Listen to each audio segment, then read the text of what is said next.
And what if I told you that one of the greatest military strategists in history, a man who made Rome tremble, ended his days fleeing, defeated and hunted?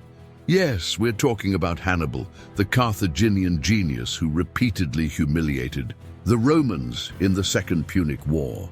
But as brilliant as he was, even he found an equal rival, and that rival was Scipio Africanus.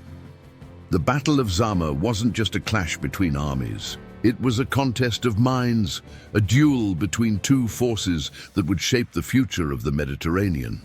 Rome had already suffered enough.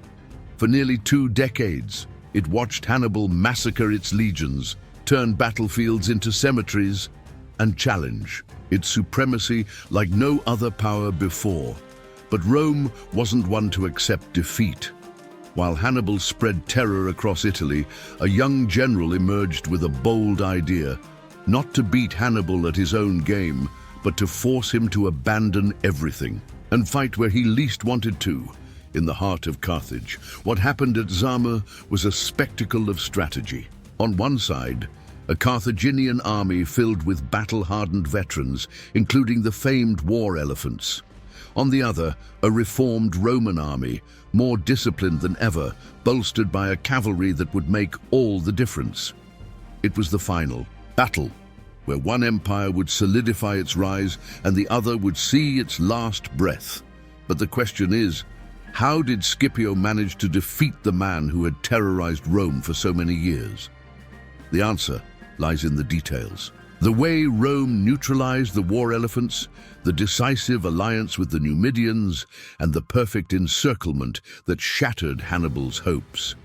All of this made the Battle of Zama one of the most fascinating confrontations in history. And today, we're going to dive deep into this epic duel, understanding every move, every maneuver, every decision that transformed Rome into the absolute powerhouse of the ancient world.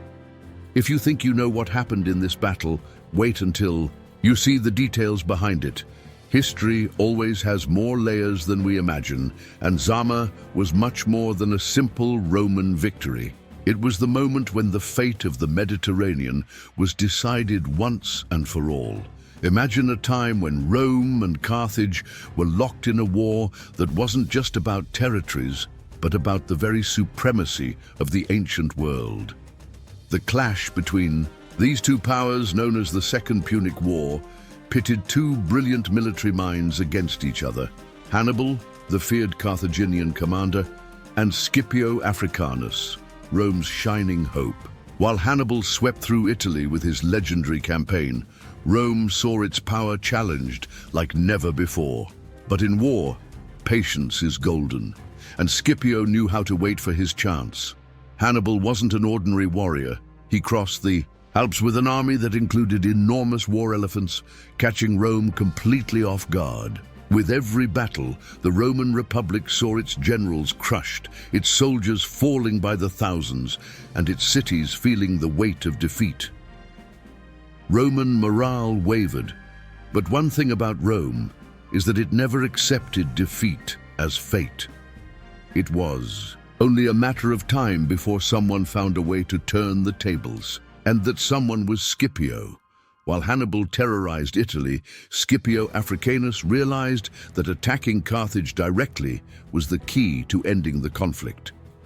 Instead of continuing to face Hannibal on his own turf, he did something daring.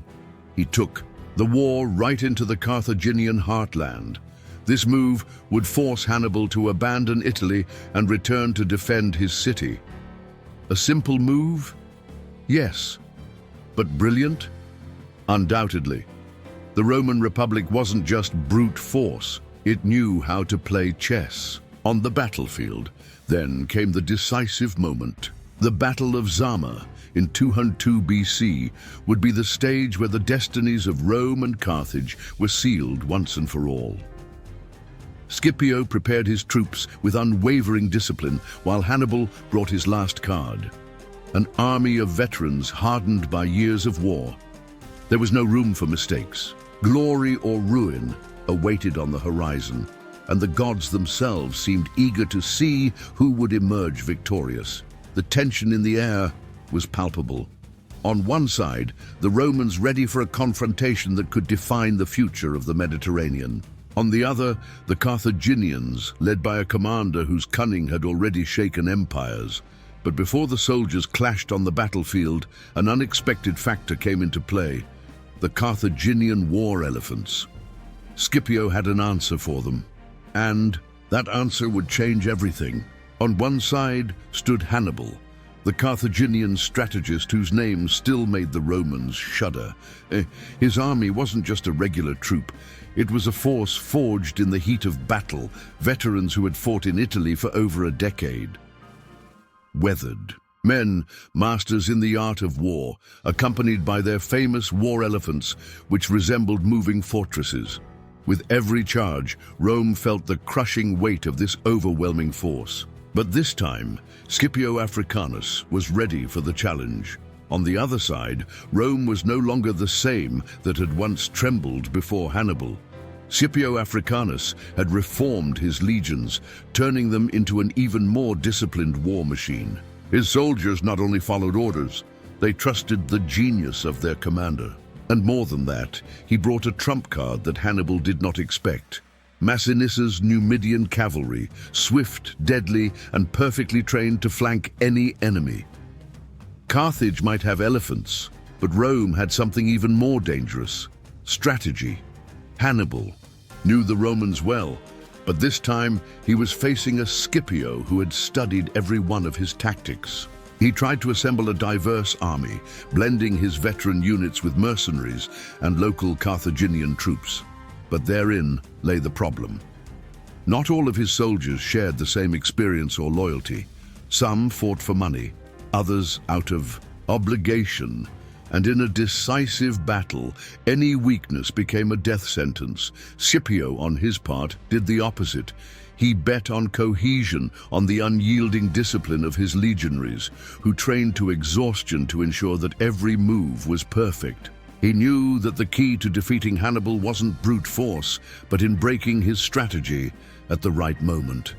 The Battle of Zama wouldn't be just a clash of forces, but of minds, and Scipio was determined to prove that Rome would not be defeated. The tension was almost suffocating. The armies were ready, the standards fluttered in the wind, and the soldiers gripped their spears tightly. The first move was Hannibal's, and he decided to stake his claim on his most imposing and feared weapons of war, the elephants. Little did he know that Scipio already had a brilliant answer to this problem. As the first rays of sun touched the battlefield, Carthage's massive war elephants began their advance. The sight was terrifying. These beasts were not only enormous, but seemed unstoppable. In past battles, they had crushed entire armies, spreading panic and chaos among enemy soldiers. But Scipio Africanus was no ordinary general. He knew that trying to stop them head-on would be suicide. So he did the unthinkable. He left a clear path for them to pass through. Yes, you read that right. Instead of confronting the elephants, as so many other armies had done before, he ordered his troops to form open columns, creating actual corridors across the battlefield. When the creatures advanced, instead of crashing into a wall of Roman shields, they found room to move forward, but without direction, without purpose. What was once a deadly weapon now became a dead weight. And that's when the brilliance of the plan shone through. With shouts, trumpets, and arrows, the Romans confused the elephants, frightening them and causing some to retreat uncontrollably, trampling over their own Carthaginian ranks. What should have been Hannibal's overwhelming force turned into a liability for his own army. The tactic, simple and effective, nullified one of Carthage's greatest trump cards even before the battle truly began. Scipio not only avoided disaster, but also injected his soldiers with a burst of morale. Seeing the elephants pass by without causing the slightest damage was like a sign from the gods. Rome was in control, and Hannibal, for the first time in a long while, realized he was up against someone who truly understood his game. The Carthaginian commander saw his plan crumble before his eyes and had to quickly reorganize his forces for the real showdown that was to follow. The elephants were out of the picture. Now, everything came down to infantry and cavalry. And, in that regard, Scipio had a card that hadn't yet been played, the alliance with Massinissa and his formidable Numidian cavalry, which would soon show why it was the decisive factor in that battle. If there was one trump card that Rome brought to this battle, it had a name and surname: Massinissa, the king of the Numidians. Scipio knew that war wasn't won solely with strength, but with speed and intelligence. And the Numidian cavalry was exactly that: swift as the wind, lethal as a razor-sharp blade. Unlike the heavy cavalry that depended on bulky armor, the Numidian horsemen rode without saddles, relying on their agility and the bond with their horses to launch devastating attacks. It was as if they were ghosts on the battlefield, appearing, striking, and disappearing before the enemy could react. Hannibal was well acquainted with this cavalry after all. He had already counted on Numidians in his campaigns in Italy. But now, the advantage was no longer his. Thanks to the alliance with Massinissa, Scipio ensured that Carthage wouldn't have that support. Worse, Hannibal had to make do with an inferior cavalry that was never up to par with the Numidians. From the start, he knew he would have trouble holding back the Roman assaults if he lost control of mobility. It didn't take long for that problem to become evident. As soon as Hannibal's forces advanced, the Numidian cavalry sprang into action, pressing the flanks and destabilizing the Carthaginian horsemen. The Numidians didn't fight like the Romans, with rigid, disciplined formations. They attacked like a swarm, scattering, deceiving the enemy, only to surround and destroy them. The Carthaginian riders tried to resist, but they weren't prepared for such intense mobile warfare. Little by little, control of the field began to change hands. When Hannibal's cavalry finally broke formation and retreated, the Numidians pursued them relentlessly, ensuring they never returned to support their infantry.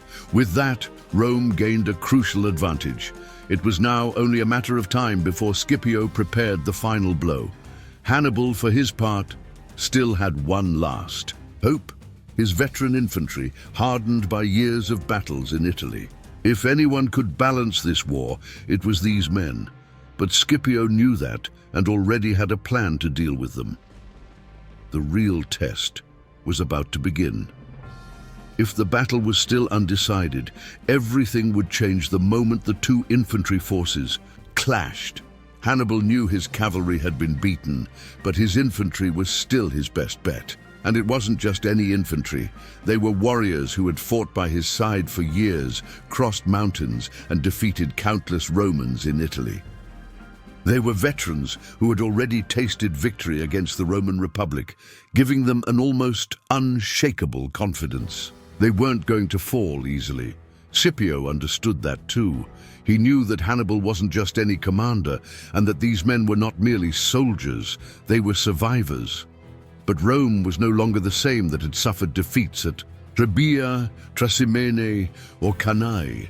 The Roman legions had learned, evolved, and hardened, and more importantly, they now followed a commander who understood both strategy and the psychology of war. Scipio wouldn't fight this battle in the traditional way. He would wear Hannibal down before delivering the final blow. When the first lines clashed, the fight was brutal. Hannibal's younger troops, composed of mercenaries and hastily recruited Carthaginians, advanced first. But it wasn't long before they were pushed back by the meticulous organization of the Roman legionaries. Scipio maintained his cohesive formation, absorbing the initial impact and wearing down the enemy lines. It was a war of patience and endurance. Then Hannibal brought his true weight to the battle. His veteran troops, those who had fought in Italy, finally entered the fray. Now it was a combat worthy of legend. The Romans felt the pressure and, for a moment, their line began to give.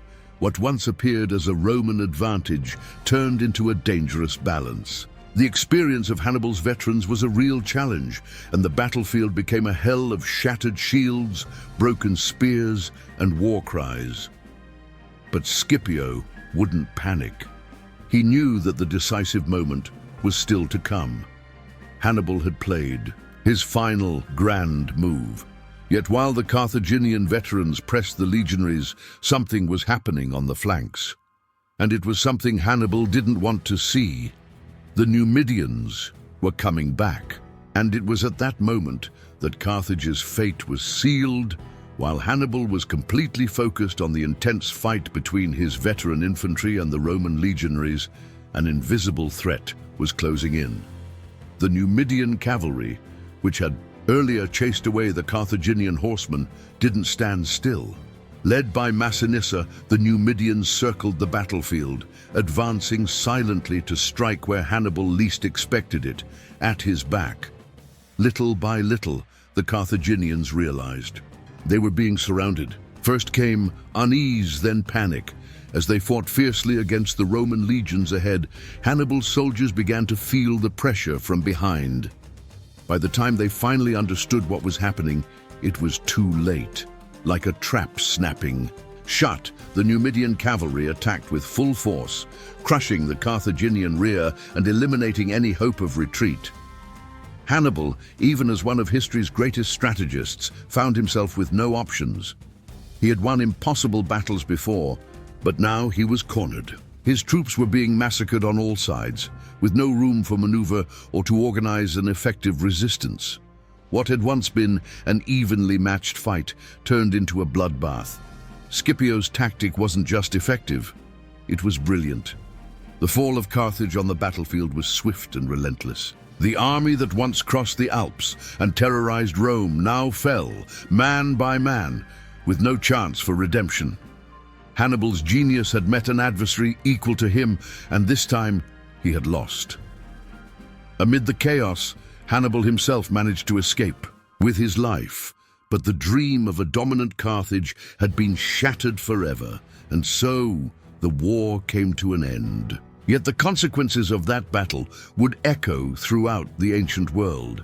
Rome's victory not only ended the Second Punic War, it forever changed the balance of power in the Mediterranean. What would happen next?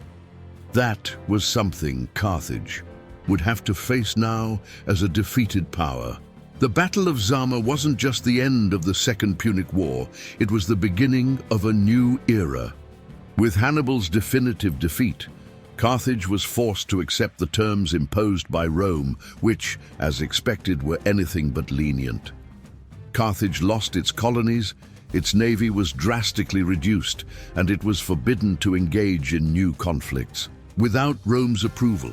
In other words, the city that once challenged the Roman Republic was reduced to a shadow of its former self. Hannibal, Rome's greatest nightmare, survived the battle, but his life would never be the same again. He tried to rebuild Carthage politically, but distrust and external pressures made it impossible. Hunted by the Romans, he spent his final years wandering the world, always one step ahead of his enemies, until eventually, cornered, he chose to end his own life rather than be captured. Thus ended the journey of the man who had challenged an entire empire. For Rome, the victory at Zama was more than just a military triumph. It was the confirmation that its destiny was to rule the Mediterranean. The Roman Republic emerged as the absolute power of the region, and from that point on, there would be no rival to its growth. In the following years, the campaigns of expansion intensified, and every new conquest solidified the path toward what Rome would become, an unshakable empire. Yet, the rivalry between Rome and Carthage wouldn't end there. Even weakened, the city was still seen as a latent threat, and Roman paranoia wouldn't let that slide. A century later, this obsession would lead to the Third Punic War, a conflict that would end with the complete destruction of Carthage. What began as a struggle for power between two great civilizations would conclude with Rome erasing its rival from the map. ensuring that no one would ever challenge its supremacy again. The Battle of Zama was more than a clash between two armies. It was the turning point that shaped the history of the ancient world. From that moment on, Rome ceased to be just a regional power and became an unstoppable force, capable of transforming entire civilizations. But the question remains, to what extent can a victory guarantee absolute dominance? History always has its winners and losers, but the real question is, what can we learn from it? The Battle of Zama wasn't just a confrontation between Rome and Carthage. It was a lesson in strategy, adaptation, and the importance of knowing when to change the game. Hannibal was a genius, but even the greatest make mistakes. Scipio, on the other hand, showed that patience and intelligence can turn even the toughest battles around. In the end, it isn't just about strength, it's about knowing where and when to strike. Now think, how many times in life have you felt cornered like Hannibal? How many times have you had to fight against stronger, better prepared enemies? The truth is that, just like Rome, victory isn't for those who merely endure. It's for those who adapt. The great strategists in history don't win because they are invincible, but because they know how to learn, change, and execute at just the right moment. And you? Are you on the offensive, or do you still try to win with the same old strategy? History is clear. If you don't adapt, you fall. If Hannibal, with all his genius, couldn't overcome Scipio, what makes you think that sticking to the same path will yield a different result? It's time to learn from the greats. It's time to build your own empire. If you enjoyed this content and want to keep exploring the epic battles of antiquity, you know what to do. Subscribe to the channel, turn on notifications, and join me in uncovering the secrets that shape the world as we know it. Because believe it or not, history has much more to teach than just dates and names. It teaches you how to win.